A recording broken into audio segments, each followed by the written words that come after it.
नमस्कार, मैं राजेंद्र कुमार त्रिवेदी। दिनांक 26/11/2008 के दिन कुछ दहशतगर्दों ने हमारे मुंबई शहर पर आतंकी हमला किया था, जिसके चलते हमारे कई जवान, कई अधिकारी शहीद हुए। उन सभी शहीदों को याद करते हुए 26/11/2020 की पूर्व संध्या पर मैं उन्हें सभी को आदरपूर्वक श्रद्धांजलि अर्पित करता हूं। 26/11 का जो दुर्दैवी प्रसंग हुआ, उसके बारे में पहले से ही एडवांस इनपुट इंटेलिजेंस ब्यूरो ने, इंटेलिजेंस यूनिट्स ने हमें, हमारे वरिष्ठ अधिकारियों को दिया हुआ था, क्योंकि इस तरह के जो इनपुट आते हैं सीधे वरिष्ठ अधिकारियों के पास आते हैं, न कि कनिष्ठ अधिकारियों के पास। फिर वहां से उस पर कार्रवाई की जाती है। तो इस तरह के इनपुट किस अधिकारी के पास में आए, उसने उसके बारे में क्या कार्रवाई की, उसकी क्या जवाबदेही थी, उसकी क्या अकाउंटेबिलिटी थी, इस बारे में न तो कभी कोई चर्चा हुई, न ही कोई पुस्तक लिखी गई। मैंने सर्विस में यही देखा है कि वरिष्ठ अधिकारी का वर्ग जो है वो अपने वरिष्ठ अधिकारियों को सबको बचाता है। उसके लिए वो किसी भी स्तर पर समझौता करने को तैयार होता है, चाहे वह फिर देश की सुरक्षितता के बारे में भी क्यों न हो। इसका एक उदाहरण मैं पेश करना चाहूंगा। मैं 2015 में senior pi Sewri police station था। उस समय 30 जुलाई 2015 को मुंबई बम ब्लास्ट के मुख्य आरोपी में से एक याकूब मेमन को फांसी दी जाने वाली थी। इसलिए पूरे मुंबई में हाई रेड अलर्ट किया गया था। पीसी से लेकर सीपी तक सब रोड पर बंदोबस्त कर रहे थे। दरमियान 2 स्फोटक से भरे टेम्पो मुंबई शहर में प्रवेश करते हैं बिना किसी अधिकृत परवानगी के। सिवड़ी पुलिस स्टेशन के हद पर तक आते हैं। वहां पर हे बंदर में उनका स्फोटक अनलोड होता है।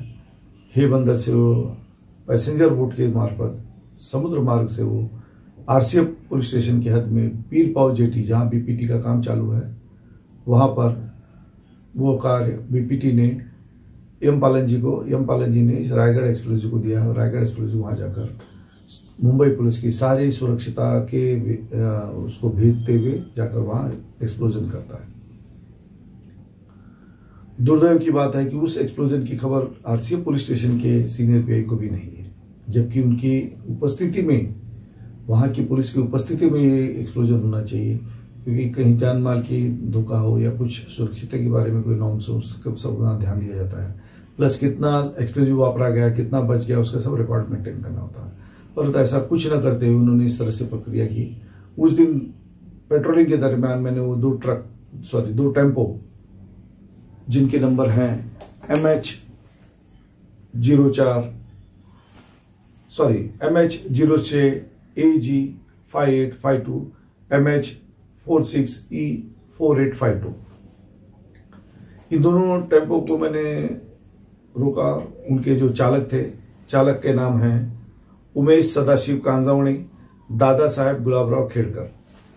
इनसे पूछताछ की तो उन्होंने कोई समाधानकारक उत्तर नहीं दिए। सिर्फ इतना बता रहे थे एक्सप्लोजिव यहां से वहां ट्रांसपोर्ट किए गए। मैंने प्रथम दृष्टया एक्सप्लोजिव रूल्स के वायलेशन तो देखे रहते, इसलिए उस पर गुना दाखिल करना जरूरी है। और 30 जुलाई 2015 के दिन इस तरह से वो पुलिस की सुरक्षिता को भेद के आ रहा है, तो कार्रवाई आवश्यक थी। मैंने तुरंत डीसीपी किरण चौहान जी को फोन द्वारा, मोबाइल द्वारा इस बात में अवगत कराया। उन्होंने मुझे फोन पर बने रहने को कहा। दूसरे फोन से किसी वरिष्ठ अधिकारी से संपर्क कर उन्होंने मुझे कहा कि आज इतना कड़क बंदोबस्त के अंदर पुलिस की सिक्योरिटी को तोड़ते हुए वो यहाँ आया है। अगर हम कार्रवाई करेंगे तो हमें पुलिस की बदनामी होने के ज्यादा चांसेस हैं और काफी बदनामी हो जाएगी। इसलिए इन पर इनके टेम्पो जमा करा लो, उनके स्टेटमेंट ले लो और दूसरे दिन सारे पेपर मंगा के, डिटेल मंगा के उस हिसाब से कार्रवाई की जाए। उनके कहे के अनुसार मैंने स्टेशन डायरी की, पेपर बनाए, उनके स्टेटमेंट लिए, दूसरे दिन को बुलाया। जब बुलाया तो पता चला कि यह जो प्रक्रिया थी उस दरमियान इनको ट्रॉम्बे से आरसीएफ के हद में जाना था, न कि ट्रॉम्बे से बॉम्बे की तरफ आना था। तो ट्रॉम्बे ने सिक्योरिटी नॉर्म्स के चलते आरसीएफ में ब्लास्टिंग के लिए परवानगी नहीं दी।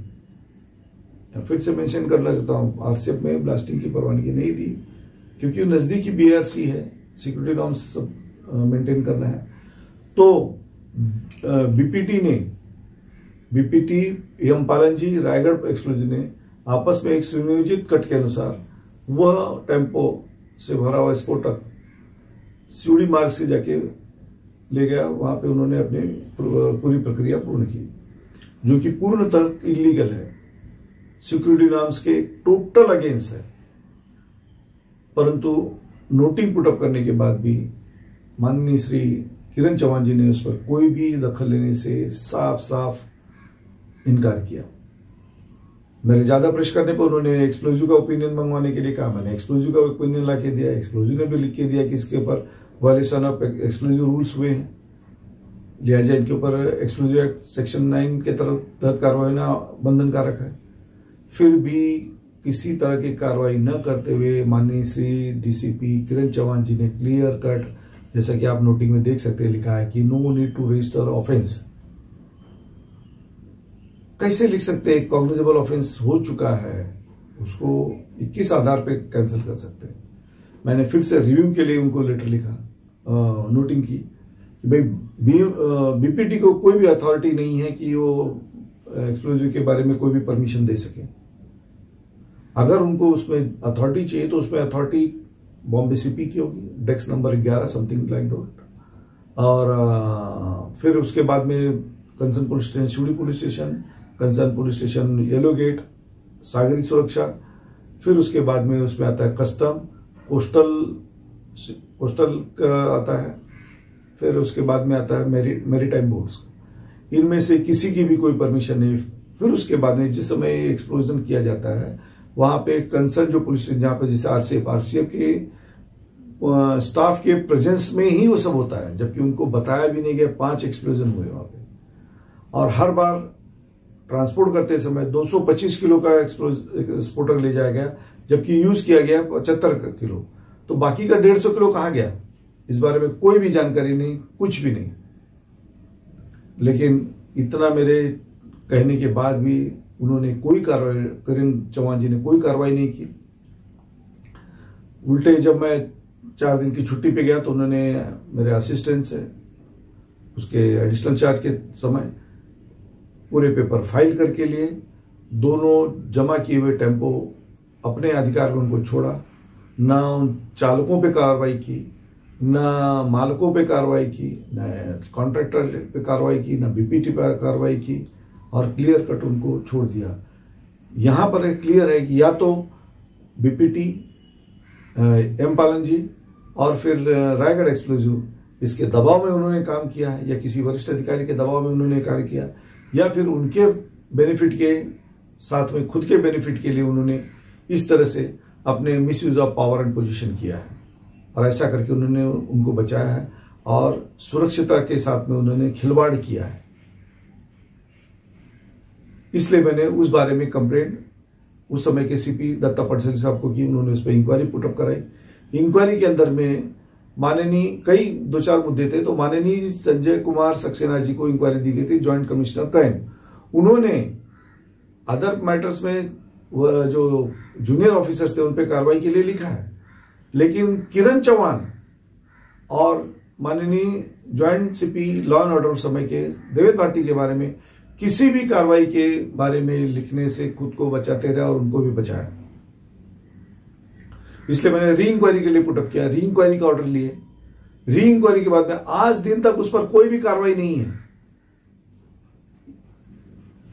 यानी सुप्रीम कोर्ट के जो गाइडलाइंस और जो रूलिंग्स है ललिता कुमारी जी के केस में कि ताबड़तोड़ केस दाखिल करना चाहिए, तो उस केस में ये 2015 से आज दिन तक सिर्फ चौकसी हो रही है। कॉग्निजेबल ऑफेंस पे डॉक्यूमेंट्री एविडेंस है, ऐसा भी नहीं, सारे डॉक्यूमेंट्री पेपर्स हैं जो कि आप देख सकते हैं। उसके बावजूद भी कोई भी केस न दाखिल करते हुए सिर्फ इंक्वायरी के नाम पे इनको बचाया जा रहा है। मेरा जनता से, पब्लिक से यही पूछना है कि क्या इस तरह के किरण चौहान जैसे लोगों के अधिकारियों के हाथ में हमारी बंबई सुरक्षित है, या फिर उनको बचाने वाले अधिकारियों के हाथ में हमारी बंबई सुरक्षित है क्या? या भविष्य में इसी तरह के दुर्घटनाएं फिर से संभवित है? ये सोचने का विषय है। और फिर हम इसी तरह से हर साल श्रद्धांजलियां देते रहेंगे। कृपया इस विषय में विचार करिए, निर्णय लीजिए और इन पर कार्रवाई हो। इसलिए मैं शासन, प्रशासन, पुलिस विभाग और कोर्ट से भी विनती करता हूं कि सो मोटो एक्शन लेवे इस पर और कार्रवाई निश्चित करें। कार्रवाई नहीं, इनके ऊपर केस दाखिल करें। प्लस जिन अधिकारियों ने बचाया उनके ऊपर misuse of power and position के तहत भी गुना दाखिल किया जाए। यहीं पर मैं मेरे शब्दों को पूर्ण विराम देता हूं। धन्यवाद। जय हिंद, जय महाराष्ट्र।